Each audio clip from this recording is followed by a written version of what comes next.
السلام عليكم ورحمة الله تعالى وبركاته. مرحبا بكم في درس اليوم وهو ordre et inéquation، يعني درس ديال الترتيب والمتراجحات. في هذا الفيديو غادي نكتفيو بدرس بالفقرة الخاصة بالordre et opération، وفي الفيديو القادم ان شاء الله نتكلموا على المتراجحات. دونك نبداو بلا comparaison.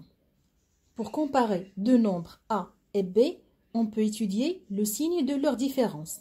يعني الا بغيت نقارن عددين A و B، قالوا لينا comparer A et B، شنو خصنا نديرو؟ خصنا ندرسو الاشاره ديال A ناقص B.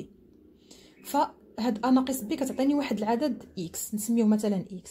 هاد العدد X الا كان عدد موجب، يعني الا كان عدد اكبر من صفر، بحال 5 7 300 957، هنا اش كيعني؟ كيعني ان العدد الاول اكبر من العدد الثاني، يعني ان A اكبر من B. أعيد، إلا كانت A ناقص B الريزولطا ديالها كتعطيني واحد العدد موجب، يعني عدد أكبر من صفر، فهذا يعني أن A أكبر من B. أما إلا الفرق ما بين A و B يعطاني واحد العدد اللي هو سالب، أي أصغر من صفر، فهذا كيعني أن A أصغر من B. وفي الحالة الثالثة إلا درست A ناقص B وعطاتني عدد يساوي صفر، فهذا يعني أن A تساوي B. وهذا الشيء اللي غادي نشوفوه دابا في التمارين. دونك عندنا comparer A et B en justifiant la réponse. ونبداو بالعملية الأولى. عندنا A est égal à racine 8 et B est égal à 3 racine 2. Comment on va comparer les deux nombres?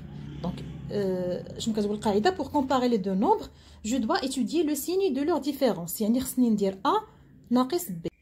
إذا قلنا A ناقص B هي جذر 8 ناقص 3 جذر 2. باش ندرس الفرق بيناتهم كنلاحظ أن عندي عددين جذريين، خاصني نرفع الأس ديالهم إلى 2 باش نتخلص أولا من الجذر.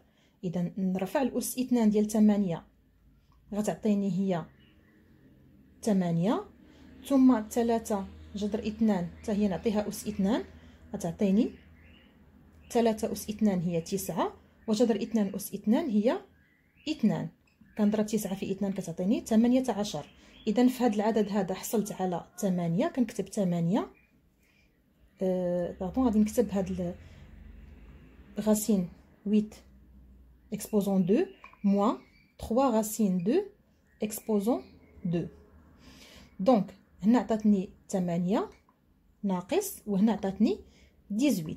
دونك هذا غير لو برويون نحيدو. 8 ناقص 18 كتعطيني ناقص، حيت عددان لهما اشارتان مختلفتان اضع اشاره الاكبر فيهما واحسب الفرق. دونك 8 ناقص 18 هي ناقص 10. لاحظوا معايا ان الريزولطا اللي حصلت عليها هي سالبه، يعني اصغر من صفر. شنو كتقولنا القاعده؟ الا كانت A ناقص B كتعطيك عدد X اصغر من صفر، فهذا يعني ان A اصغر من B. دونك هذا كيعني ان جذر 8 اصغر من 3 جذر 2. ناخذ دابا المثال الثاني. غادي نعتبر ان A كتساوي 10 و B كتساوي 7 جذر 2. وغادي خصني ندرس نقارن العددين. جو dois comparer les deux nombres A et B. Donc que dois-je faire? Je dois étudier le signe, donc la différence entre les deux. خصني ندير A ناقص B، يعني خصني ندير 10 ناقص 7 جذر 2. دائما كنلاحظ عندي الجذر. اذا الطريقه الوحيده باش نتخلص من الجذر هي انني نرفع العدد اس 2، ولا رفعت هذا اس 2 خاص حتى هذا نرفعو اس 2. اذا غتولي عندي 10 اس 2 ناقص 7 جذر 2 الكل اس 2. دونك 10 exposant 2 c'est 100 moins 7 exposant 2 c'est 49 fois racine de 2 exposant 2 c'est 2. Donc 100 moins 49 fois 2 c'est 98. donc 100 ناقص 98 هي 2. شنو كنلاحظوا على ان 2 هو عدد موجب اكبر من صفر، وبالتالي القاعده شنو كتقول؟ انني الا عندي الريزولطا اكبر من صفر فان العدد الاول يكون اكبر من العدد الثاني، يعني ا اكبر من بي.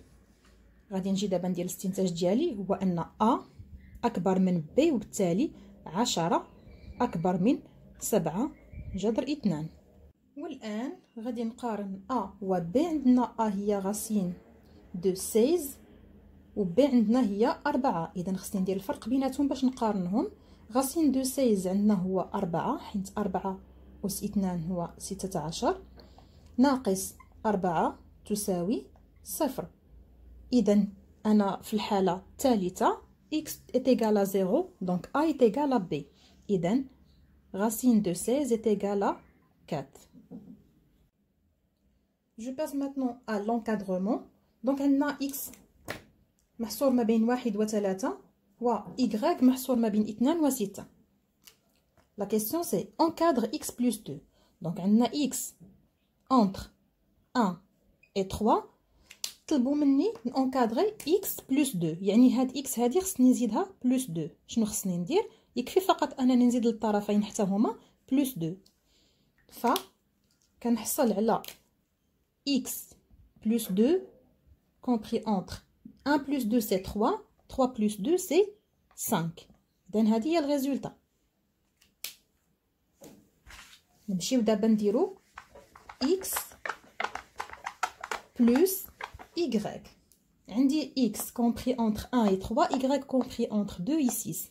بغاو لينا x plus y.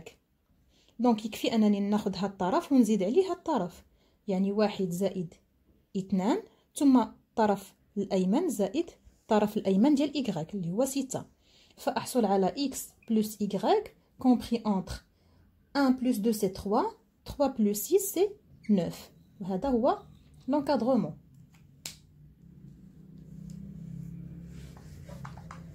ثم نقوم بدراسة x ناقص y.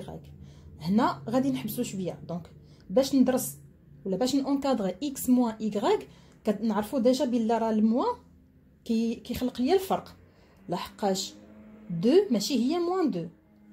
دونك هنا اشنو خصني ندير؟ pour encadrer x moins y je dois encadrer d'abord moins y هي الاولى. متفقين؟ دونك هاد y غنضربها في موان 1 باش تولي موان y.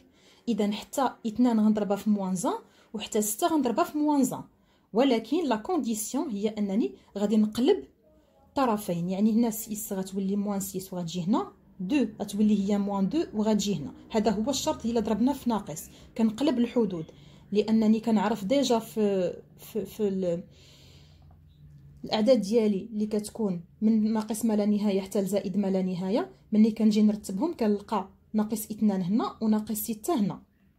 اذا ناقص 6 كتبقى اصغر من ناقص 2. داكشي علاش كنقلبوا هاد العددين باش تبقى عندنا، باش نبقاو محترمين هاد القاعده هادي ديال ان دائما الاعداد كتكون تزداد في هذا الاتجاه هذا، من الاصغر الى الاكبر، من موان لانفيني حتى البلوس لانفيني. داكوغ.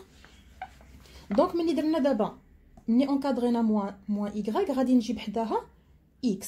دونك غادي اونكادري x بلس موان y غتولي هي 1 بلس موان 6.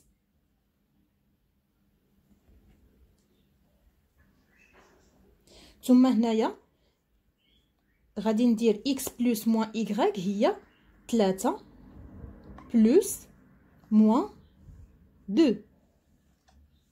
متفقين؟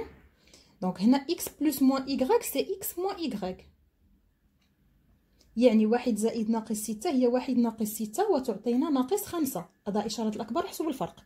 3 زائد ناقص 2 هي 3 ناقص 2. 3 ناقص 2 هي 1.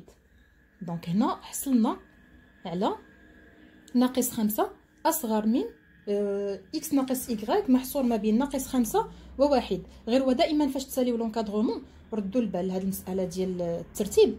رسموا هذاك المستقيم ديالكم، ديروا الصفر، ديروا موان لانفيني وديروا بلس لانفيني، وشوفوا اسكو سي فري كو موان 5 في بلاصتها حطوه في بلاصتها و 1 حطوه في بلاصتو، وشوفوا اسكو سي فري كو هذا العدد موان 5 اللي انفيريور هذا العدد اللي حصلنا عليه في الطرف الاخر ا 1. دونك فعلا فاش كنديروا المستقيم المدرج ديالنا كنلقاو بلا موان 5 جات نورمالمون اصغر من 1 اذا الريزولطا ديالنا صحيحه. هذه غير ميثود باش تبقاو تاكدوا من الريزولطا او فيغ ا ميزور. دابا غادي نمشيو نديرو اكس فوا y. دونك باش ندير اكس فوا y بويسكو هادو اعداد موجبه ما عنديش فيهم ناقص، غادي ندير مباشره اكس فوا y هي 1 فوا 2 ثم 3 فوا 6. دونك x fois y 1 fois 2 c'est 2, 3 fois 6 c'est 18. وهذا هو l'encadrement. Et enfin, pour encadrer x sur y, je dois d'abord encadrer 1 sur y. ومن بعد غادي نضربها في x باش تولي هي x sur y. كاينه واحد لا كونديسيون، ملي كندير مقلوب شي عدد كيخصني نقلب الطرفين ديال المتراجحه. غادي ندير 1 على 6 وغنجيبها الى اليسار، وندير 1 على 2 ونجيبها الى اليمين، لان قلنا اننا جوج الحالات كيكون عندنا فيهم تغيير ديال مكان الطرفين، هي الا ضربت في عدد سالب او الا درت المقلوب. دونك عقلوا على جوج الحالات. Puis je dois multiplier x fois 1 sur y pour avoir x sur y. ونمشي اليسار المتفاوته نضرب 1 في 1 على 6 وتعطيني 1 sur 6، وفي اليمين غندير 3 في 1 على 2 وتعطيني هي 3 دومي.